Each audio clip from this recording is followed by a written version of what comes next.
Well, ladies and gentlemen, this is Current Yield, Grant's interest rate observer of the air. And I am Jim Grant, and with me, as usual, is Eric Whitehead at the control panel and Evan Lorenz, the great deputy editor of Grant's. Evan is remote, not intellectually or spiritually, but just physically. By the way, Evan, do you share my annoyance with this term social distancing? God, it bugs me. I hate redundancies, especially when they are sanctified in conventional speech by the authorities. How about just distancing? How about just one word?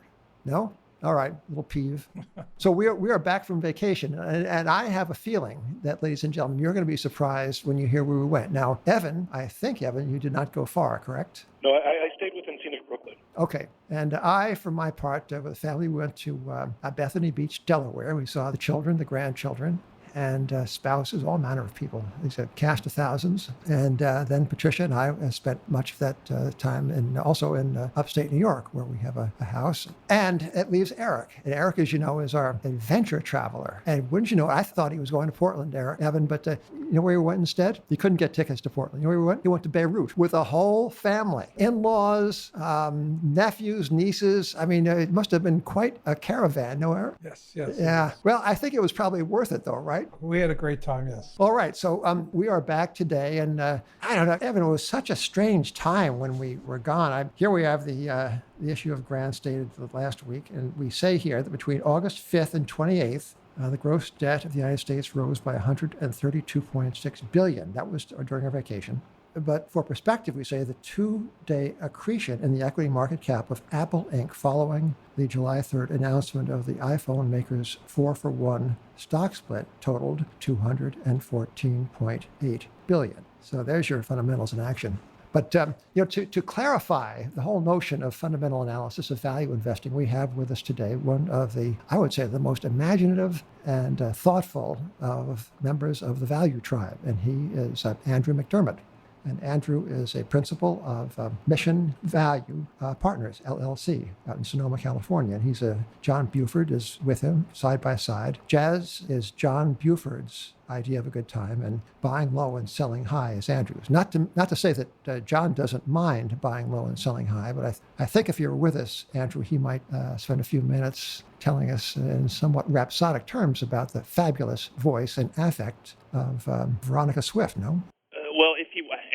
I have to apologize. Well, first of all, thank you. And it's just me today. I tried to make a late addition and violated several principles of decorum by promising without checking schedules. So it's just me. Well, that's okay. We're glad to have you. Glad to have you. My knowledge of, I suppose I could say that knowledge of value investing exceeds my knowledge of jazz. Excellent. Okay. That is a good start to this broadcast. Now, ladies and gentlemen, I want you to begin with, Andrew was with Southeast Asset Managed, a most eminent value shop for what, like 10 years or more? And about that. Yeah. From 1998 to 2009. And John and you got Mission Value Partners going, about 10, 11 years ago, right? And today you have under your wing about $1 billion and comprises for you financial personages in the audience, about 30 positions. 30 names, equal weight or so, 5% with some overlap in names. So a relatively concentrated set of positions, and principally investing in Japan, not because you are necessarily Japanophiles, but because you are on the lookout for terrific businesses under the radar screen with which you are personally comfortable and with which you can generate a return for your investors and not lose their money. But I want to begin by, I've been talking too much, not letting Andrew talk. I'm going to begin, Andrew, by quoting something you told us at Grant's, and I've been thinking about ever since I heard it over the phone. And here it is. Quote, this is Andrew McDermott on the phone with us now. I'll tell you what value investing is not. It is not buying the cheapest third of the market. It is not buying sectors that are out of favor. It is not buying low PEs.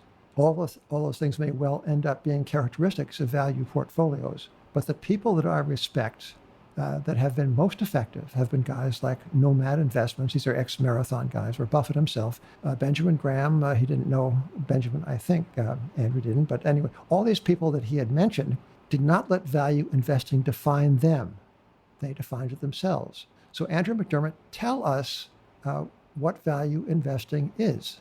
Well, first of all, that quote is extremely well crafted, and I can't take full credit for it, particularly that last piece, which I think you wordsmith specifically about Ben Graham and the idea that Ben Graham defined value investing but didn't let it define him. And that's something that you wrote that stuck with me ever since our conversation, which has been really and continues to be thought provoking. I didn't really get into. I didn't know what value investing was when I started. I'm still not sure that I know, but certainly when I look at Graham, for example, and I look at the way value investing is defined, and I think value investors are people of the book, and we have these books that Graham wrote. And everyone has to read them. There's the Security Analysis, Right. fourth edition. Right. On my desk here, there's Intelligent Investor, there are Buffett's letters. And I think that where we sometimes, and I'm using we here very tentatively, but I would say people who identify with value investing and they talk about it, where I think sometimes we get off track is realizing that the folks who are our heroes who are writing the books, they didn't have a book at the time. They were living it, and they continue to evolve. And I shared with you before our call a couple of things that Graham wrote and that I discovered 5 years ago when I was, every 5 years at Mission Value, we try to convince ourselves that we should stay in business and that we should not just close up shop and give our investors back all their money and go do something else. And so we're at one of those 5-year points now, and a big part of that conversation with ourselves is what are we doing? I mean, can we still honestly say that we're acting consistently with the principles that we have adopted, or that we're not just making things up? Because one of the hooks that value investing kind of can use on people is to say, hey, well, just if you give up now, you're wimping out. Just look at what the book says. These things turn back around in favor of these individuals' concentrated portfolios or whatever they may be. And if you look at Ben Graham and you look at Buffett, the prophets who wrote these books, they at various times have completely disavowed the things that have been really taken as received gospel. The conversation with Ben Graham, this is mind-boggling for me to read this after having really been a disciple of security analysis, but in 1976, they asked him in the Financial Analyst Journal, selecting a common stock portfolio, do you advise careful study and selectivity among different issues? And Graham's answer is, in general, no. I'm no longer an advocate of elaborate techniques of security analysis in order to find superior value opportunities. But then he goes on, and so this is, I'll try to come to the end of the question. He goes on to describe what he does do, and I do think that there is something that we can take from these books to guide us as we move off the book. And this idea that you have to think for yourself, and you have to have a consistent means of understanding your own, I guess, risk tolerance is the best word I can think of, but it's not really just that. It's you have to be comfortable with the investments that you make. You have to be comfortable with the risks that you're taking, and you have to be willing to admit that you're wrong. And those three things are consistent really with success, I think, in any business endeavor. They've been true throughout time. They kind of manifested themselves in these different metrics. You could maybe use these metrics to guide you to some of those ideas. But I think as Graham and Buffett and so many people who were participants in, I would say, the golden age of value investing and the period I was lucky enough to kind of fall into it, have found those techniques don't work when it's kind of the old Yogi Berra thing, when they become so popular that nobody goes there anymore. I mean, there's just been an explosion of disciples. There are programs at many colleges of value investing, and there are just too many people kind of following what's in the book. Andrew, let me interrupt. Even today, I mean, value investing has been such a guaranteed, it's like in baseball, in some ways, an automatic out, right? Value investing has kind of been an automatic out, certainly in relative terms, and in many years, in absolute terms, for more than a decade, 2 decades. I mean, is it really overcrowded? I mean, by value investing, I mean the classic first edition 1934 security analysis, when you're looking for a margin of safety and you're looking for the criteria that we enumerated, I mentioned before. That particular approach has been utterly discredited, by results. How can it possibly be overcrowded? Well, one one of the lines I circled in your most recent issue was this quote from the former Value Tribe that says, "Valuation as a thinking tool has prevented participation in 98% of the best stock outcomes." Yeah, right. And I thought, that guy, he's on to something. Right. Well, wait a second. Let us invite Evan Lorenz in here. Evan, in what context was that quote uttered? That quote was uttered in context of a high-flying software stock that was trading at 20 times sales, and a market which rewards high-flying software stocks even when their sales slow down. Right. Sorry. Andrew, maybe to answer this a little bit differently. In the last decade, we've all, whether meant to or not, have picked up the language of private equity and growth investors. We talk about TAM, total addressable market. We value companies on EBITDA multiples. We look at things like customer acquisition cost and lifetime value of customer, LTV. We've kind of consciously or unconsciously absorbed growth investing as kind of like, the rubric against which everything else is mentioned. How do you stick to something that come to independently, that hews to some form of value, and don't get swept away in kind of the whole praise towards growth and leverage buyouts? Well, I would suppose a snide remark would be, we're committed to underperform the market in all in all situations. That's not really true. I would say that for us, it's been very easy because we have a demonstrated history of kind of tuning the market out, for better or worse. That was one of the genius decisions the founders of our old firm, to be in a place like Memphis, Tennessee, and not really have these conversations. And kind of in our own careers, we just walked away when it didn't make sense to us. Now, I do want to come back to this crowding, because it does seem unusual, because I hear a lot of aggrieved former or people I've known in the industry say, "Hey, we're fighting this rearguard action, and it's going to come around back to value simply because we're so out of favor." And I take the point that the performance suggests that it's out of favor. But when I'm looking at this from the perspective of a foot soldier who kind of came into the industry in 1998 from, working in a technology investment banking firm in San Francisco and knowing nothing about value, and then seeing how it was truly out of favor in 2000, and people were telling us that we were crazy, and there weren't that many people. Today, in spite of the lack of performance for some cases 15, 20 years, certainly the last decade, the number of actual practitioners, people who call themselves value investors, has exploded. There's a firm in New York called FPIA that does nothing but place buy-side value investors amongst specialized headhunting firms. They're for $4,000, you too can get a Columbia Value Investing executive certificate. We've interviewed lots and lots and lots of people who call themselves value investors. When I got my job, I was the exhaustion choice. Nobody wanted to be called an investor. I wasn't even a value investor. Today, I would never get a job. So it's this strange situation where you're right. There's been this underperformance in the market, and there's been this enormous amount of this change in the nomenclature. And yet, when you scratch the surface of a lot of so-called value names, you'll find just lots and lots of people. And this has all happened in the context, as you said, of private equity, of taking so many names out of play. So I find that it's very crowded, even though it hasn't really performed very well, at least relative to the past. Andrew, speaking of crowded is exactly what the Fall Grants Conference won't be. Right? We have.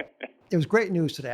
We're coming to you on what is it, Eric? It's Wednesday, right? It's Wednesday, September 9th, right? September 9th. So on October 20th, we're having the I think like the 174th annual Fall Grants Conference, right? Evan, 170. Anyway, we've had a lot of them. Yeah. And this one will be at the Plaza, as is customary. And the Plaza holds, I think the ballroom holds about 450 odd people. But we, in compliance with the ruler of the state of New York, the governor, His Honor, Governor Andrew Cuomo, we're going to have like 125 people there, just so nobody catches a cold. And but the conference is on, and the show is going to go on. Evan, wouldn't you know it? These people with skim milk in their veins have canceled the Radio City Music Hall Christmas Spectacular. That's off. Metropolitan Opera, canceled. New York Philharmonic, dark. So there is one major cultural event in New York this fall. It's a grants conference. Speakers include Jim Chanos, who sells first and buys later. John Paulson, the hero of 2007, 8, and 9 and beyond, who is going to talk to us about what he's doing now. Mervyn King, former governor of the Bank of England. Henry Maxey of the UK, a great value investor. Joe Lawler, who's a short seller of biotech stocks. We'll hear about the vaccine caps T and V. Dylan Grice, Monica Erickson, Bruce Flatt, and Stephanie Kelton, who is going to tell us about modern monetary theory. So what a day. And as I say, there'll be no competition for this conference. Everybody else in New York is at home, in bed, taking their temperature. Seems a peculiar way to live one's life, but there it is. But the intrepid subscribers to grants can apply for entry into this very elite group. However, as many comers as there might be can get this on the World Wide Web. We have a webinar simultaneously with the in-person event. So anyway, that concludes our advertising moment of this podcast. So Andrew. Go ahead, Evan. Yeah, Andrew, going back to what you said a second ago, you said you hear a lot of investors complain and a lot of investors still call themselves value investors. Just 1 week ago, Bloomberg had a headline that read, Value Investing Hedge Fund Gained 73% with growth stocks in vogue. I was curious about that article, and I pulled up the fund's 13F. I'm not going to name them, but they own such value stocks as Carvana, Slack, Shopify, Zoom, and I can name others, but it's a portfolio like that. It seems like the title Value Investor is a little bit like the British commander of the British Empire. Yes, it's still handed out, but it's not as if we expect these people to go off and conquer India. Having flashbacks from last night, I was reading Jim's book about a death in India and how Mr. Wilson went there to perform his task during the life and times of the greatest Victorian.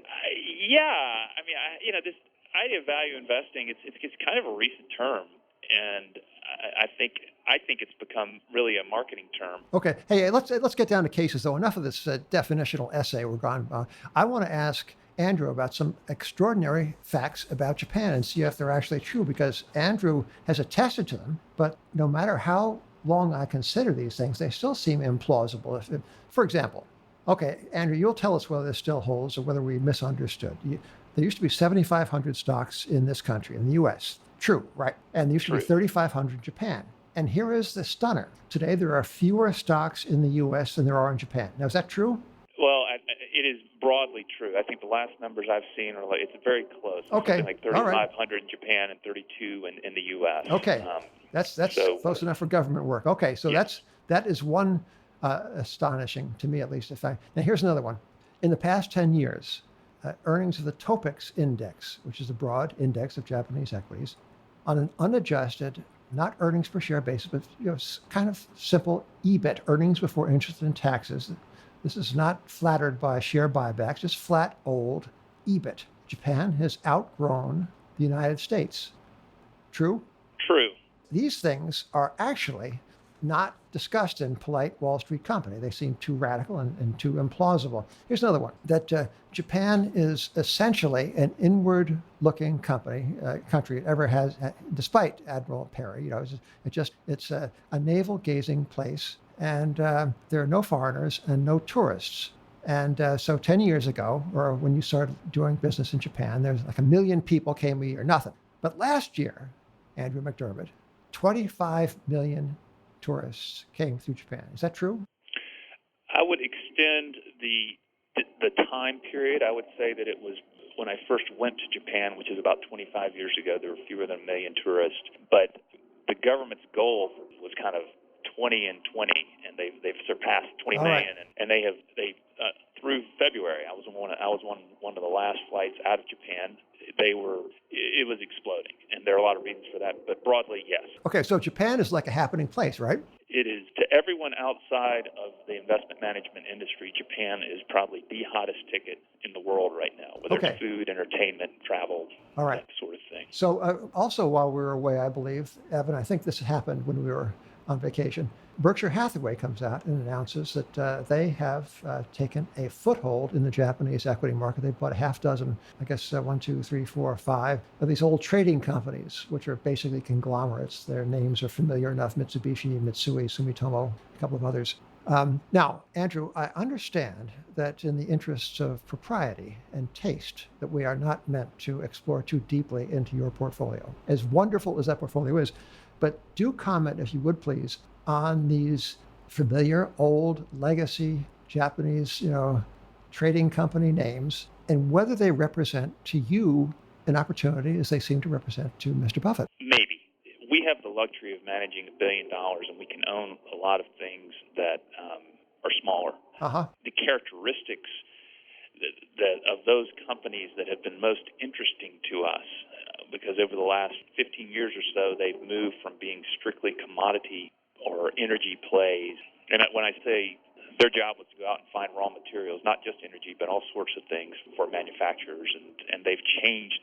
They've morphed into companies that are consolidating service industries, that are doing things that I guess would be more multi-industry, and they've been delevering to a certain extent. So it's of interest to us, but we don't have to take the sort of balance sheet and management risk in our portfolio that are represented by those companies. However, if I were Berkshire Hathaway, I would be extremely interested in those for the simple reason that there are a lot of ways that Berkshire can participate with them as counterparties. And Berkshire has made no secret of their interest in acquiring entire Japanese companies. This is something we've had discussions with them about and have been in really an interesting position to observe how that's worked. And I think the time is perfect for him to do this.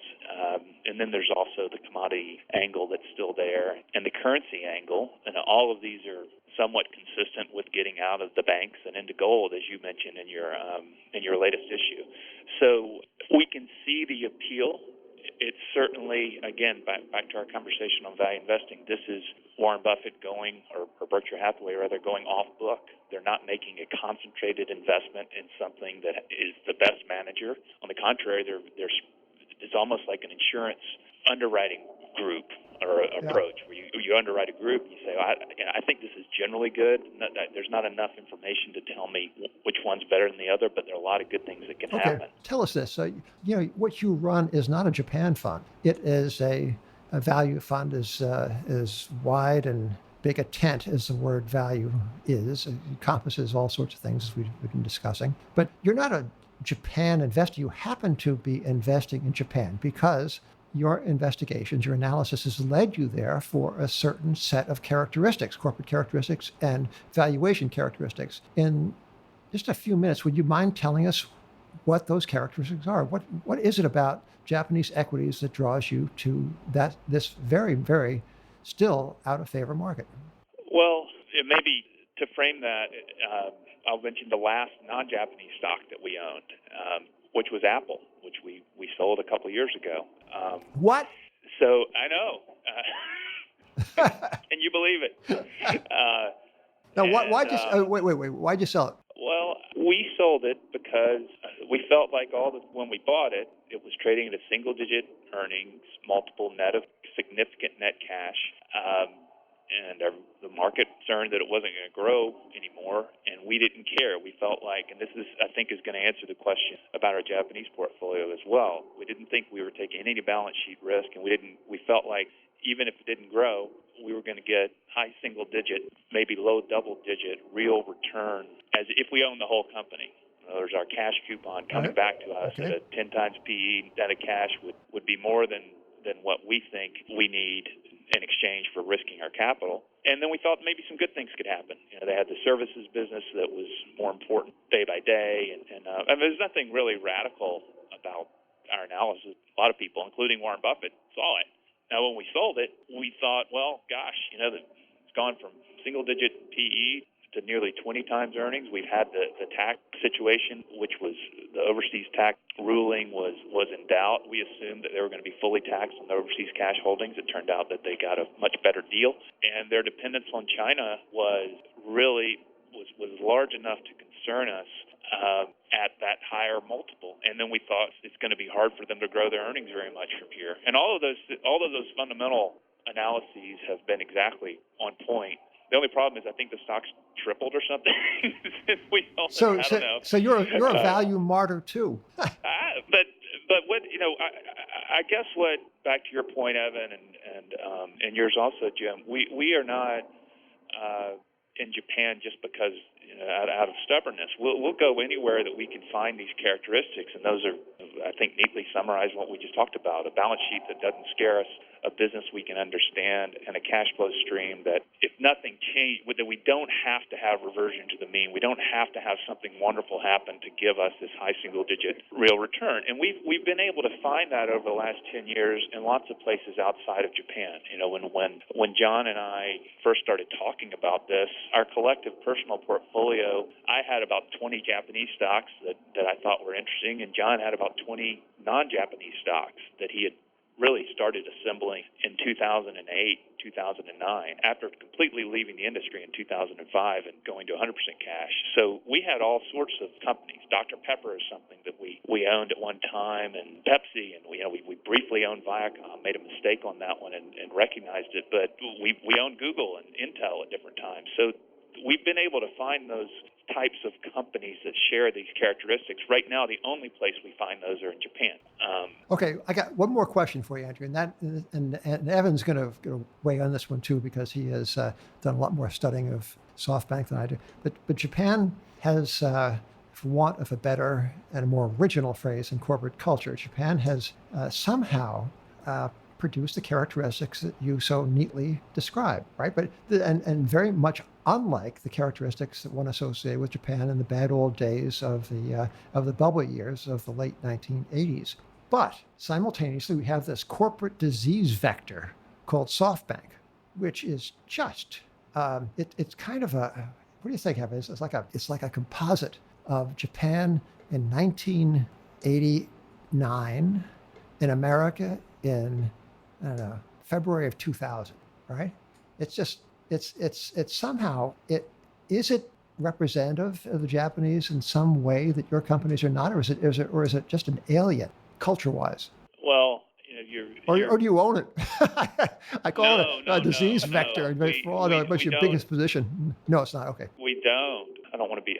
Gosh, I've been deeply concerned about so many things for so many years. I don't know if I can be deeply concerned about SoftBank. But what SoftBank represents, I think, is a real threat, not just to Japan, but to kind of the whole world. They're not like any other company in Japan. That has been and to give the devil his due, Son has been very clever, and he did see some things that other people were not able to see. Yes, certainly in the early years with taking Vodafone's business, and at the time we owned both the competitors, Docomo and KDDI, and we watched and could not believe how he outmaneuvered them, largely with the help of Apple. So all credit to that. But where we are now, he's really the worst of all possible worlds. It's the second act for the guys who brought us the Deutsche Bank financial crisis and all of the shenanigans that went on there. Ben Hunt, who was your co-participator in the terrific Grant Williams podcast series, has written a terrific piece on this that does more than I can to ever describe it. I guess my concern, I look at SoftBank and I compare it to a company like Hitachi and the hard work that Hitachi has done over the last decade in a really painful restructuring, shared sacrifice by the executives. The CEO of Hitachi makes less than $4 million a year. SoftBank's number 2 guy, after the worst year in Japan corporate history, paid himself a $15 million bonus. It's just incredible. Just everything that they do is kind of the opposite of the Midas touch. Everything they touch just is poisoned, and yet they continue to be rewarded in the stock market, and it's not really rewarded in the Japanese stock market in a strange way.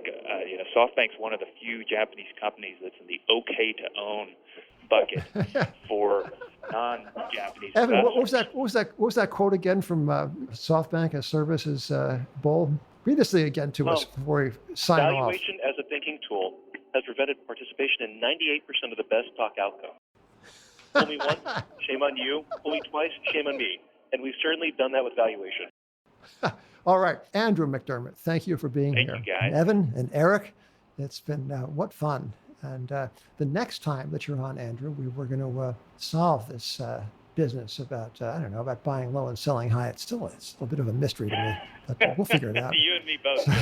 Well, thank you Okay. all for your terrific work. I love reading Grant. It's really nice of you to talk to me. I've never been on a podcast before. Don't know really how it works, but look forward to continuing to get to know you guys. Well, you could have fooled us. I've put you down for a podcast veteran. So, ladies and gentlemen, until next time, thank you for being with us. You're Grant's Interest Rate Observer of the Air.